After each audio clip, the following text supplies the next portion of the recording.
विदाई। इस बार सुम्मी को विदा करते समय मेरा दिल नहीं भर आया, मेरे पैर नहीं कँपाए थे और ना ही सुम्मी से आंखें मिलाने में मैं कतरा रही थी। आज तो जैसे मेरे हाथ पैरों में पर लग गए थे और मैं दौड़ भाग कर सुम्मी की तैयारी कर रही थी। रात भर का हंसी खुशी एवं मजाक का माहौल अब बोझिल होता जा रहा था। जैसे जैसे बिटिया सुम्मी की विदाई का समय पास आता जा रहा था, रंजना की बेचैनी बढ़ती जा रही थी। उसको समझ में नहीं आ रहा था किससे क्या पूछे, कैसे विदाई की तैयारी करे। कोई भी उससे कोई बात पूछता तो रंजना का दिल भर आता और शब्द गले में अटक कर रह जाते। रंजना के पति सुमेश जरूर बाहर सामान की पैकिंग करवा रहे थे। बारातियों एवं दामाद जितेश की आवभगत में लगे हुए थे।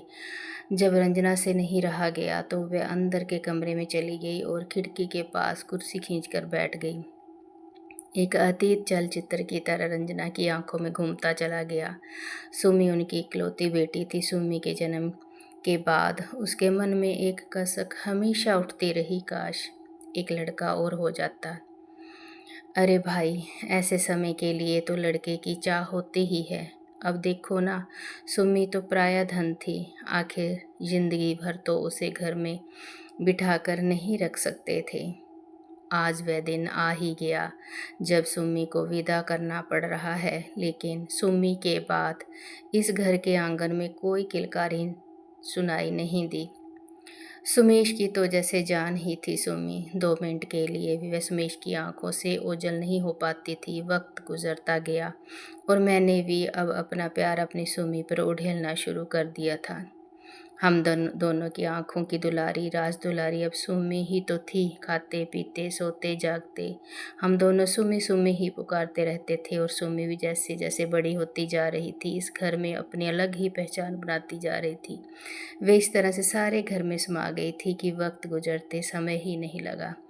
और आज उसकी वो समय आ ही गया था कि ठुमक ठुमक कर चलती हुई सुम्मी।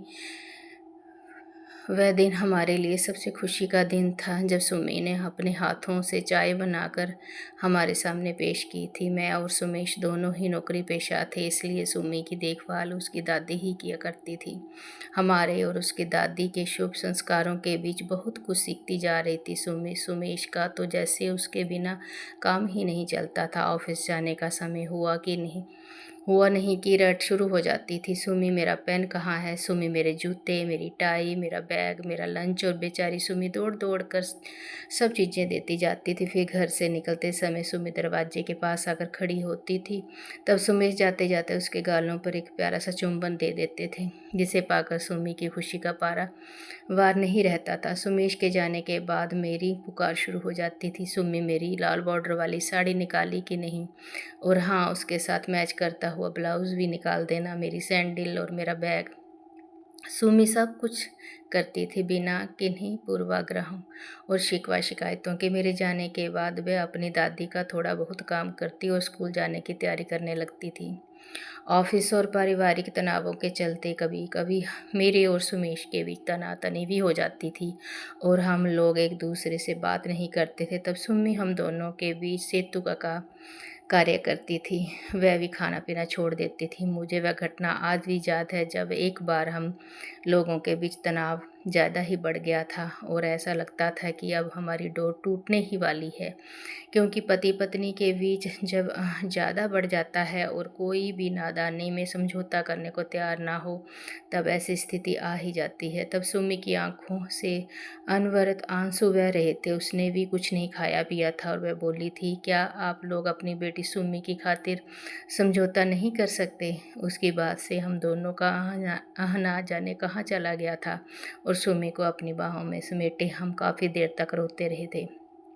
फिर हम दोनों ने सुमी की खातिर प्रण किया था कि अब हम कभी नहीं लड़ेंगे। समय अवाध गति से गुजर रहा था और सुमी ने बीएससी कर लिया था। इसके बाद उसने पीएससी फेस करके सांख्यिकी विभाग में सहायक संचालक का पद हासिल कर लिया था। इसी के साथ हमारी चिंता भी बढ़ गई थी और सुमी के लिए अच्छे लड़के की तलाश हमने शुरू कर दी थी। लेकिन जब भी उसके लिए मैं लड़का देखने जाती, एक कसक जरूर उठती कि काश मुझे भी एक लड़का होता। मेरी चिंता उस समय को लेकर ज़्यादा थी। जब हमारे हाथ पैर थक जाएंगे, हम पति पत्नी दोनों कमज़ोर हो जाएंगे, बीमार हो जाएंगे, तब हमारी सेवा देखभाल कौन करेगा। हालांकि मेरी सोच समसामयिक थी, लेकिन सोच से ज़्यादा ये मेरी अत्यधिक चिंता थी। अरे रंजना, तू यहाँ बैठी है, वहाँ तेरी पुकार मची हुई है। सुमी और जितेश मंडप के नीचे बैठे हैं। अपनी बड़ी बहन साधना की आवाज़ सुनकर मैं चौंक गई थी और जल्दी से अपने आंसू पोंछती हुई कमरे के बाहर आ गई थी। जिस सुमी को मैंने अपनी गोद में बिठाया था, अपने हाथों से खिलाया था, उसी का सामना करने से मैं कतरा रही थी। मेरी अपनी सुमी आज पराई हो गई थी। तो ये स्टोरी का मैंने फर्स्ट पार्ट आपको सुनाया है। कैसा लगा तो लाइक शेयर सब्सक्राइब